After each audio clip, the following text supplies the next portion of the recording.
আওয়ামী লীগ মারা গিয়েছে বাংলাদেশে আর জানাজা হয়েছে দিল্লিতে। আমাদের দেশের সবচেয়ে বড় সংস্কার আওয়ামী লীগকে নিষিদ্ধ করতে হবে। জাতীয় নাগরিক পার্টির দক্ষিণাঞ্চলের মুখ্য সংগঠক হাসনাত আব্দুল্লাহ বলেছেন, আওয়ামী লীগ নিষিদ্ধের প্রশ্নে কোনো যদি, কিন্তু অথবা নেই। অবিলম্বে স্বৈরাচারী দলটিকে নিষিদ্ধ করতে হবে। সেটি হবে দেশের সবচেয়ে বড় সংস্কার। শনিবার রাজধানীর সোহরাওয়ার্দী উদ্যানে হেফাজতে ইসলামের মহাসমাবেশে যোগ দিয়ে তিনি কথা বলেন। হাসনাত বলেন, আওয়ামী লীগ মারা গেছে বাংলাদেশে আর জানাজা হয়েছে দিল্লিতে। আবরার ফাহাদ ও শহীদ আলিফের রক্তের উপর পা দিয়ে এই আওয়ামী লীগ বাংলাদেশে আসবে না। তিনি আরও বলেন, আওয়ামী লীগ কোনো রাজনৈতিক দল নয়। ৭১ পরবর্তী সময়ে শেখ মুজিব বাকশালের মাধ্যমে গণতন্ত্রকে গলা টিপে হত্যা করেছে। দলটি লুটপাটের কারণে ৭৪-এর দুর্ভিক্ষে ১৫ লাখ মানুষ মারা গেছে। তারা কোনো রাজনৈতিক দল নয়, সন্ত্রাসী সংগঠন। শেখ হাসিনার ফাঁসি না হওয়া পর্যন্ত আন্দোলন চলবে বলেও জানান এনসিপির এই নেতা।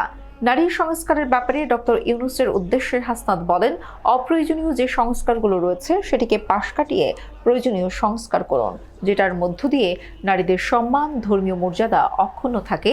সেই সংস্কারগুলো করার আহ্বান থাকলো।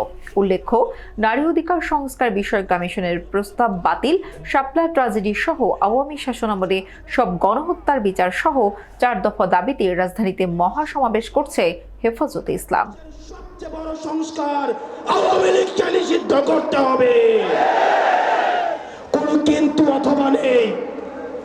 আচ্ছা, দেখছি এরকম কিছু নেই, আওয়ামী লীগকে নিষিদ্ধ করতেই হবে। আপনারা ভুলে গেলে চলবে না, আওয়ামী লীগ কোনো রাজনৈতিক দল নয়। ৭১ পরবর্তী সময়ে আপনারা দেখেছেন শেখ মুজিব সর্বপ্রথম বাকশাল কায়েম করে গণতন্ত্রকে গলা টিপে হত্যা করেছে। এই বাকশালী দিয়ে ৩০,০০০ জাসদ কর্মীকে হত্যা করে সারা বাংলাদেশে কসাইতন্ত্র কায়েম করেছে। আওয়ামী লীগের লুটপাটের কারণে আপনারা দেখেছেন ৭৪-এর দুর্ভিক্ষে ১৫ লক্ষ মানুষ মারা গিয়েছে। আমরা বারবার করে বলতে চাই, আওয়ামী লীগ কোনো রাজনৈতিক দল নয়। আওয়ামী লীগ হচ্ছে একটি সন্ত্রাসী সংগঠন। এই সন্ত্রাসী সংগঠনকে নিষিদ্ধ করার মধ্য দিয়ে আমরা সংস্কার দেখতে চাই। একই সাথে শাপলায় যে হত্যাকাণ্ড হয়েছে, আমরা আপনাদের কাছে অনুরোধ জানাবো, এই শাপলা হত্যাকাণ্ডে যারা শহীদ হয়েছে, আজকের এই মঞ্চ থেকে এই শহীদের লিস্ট আপনারা জাতির সামনে প্রকাশ করুন।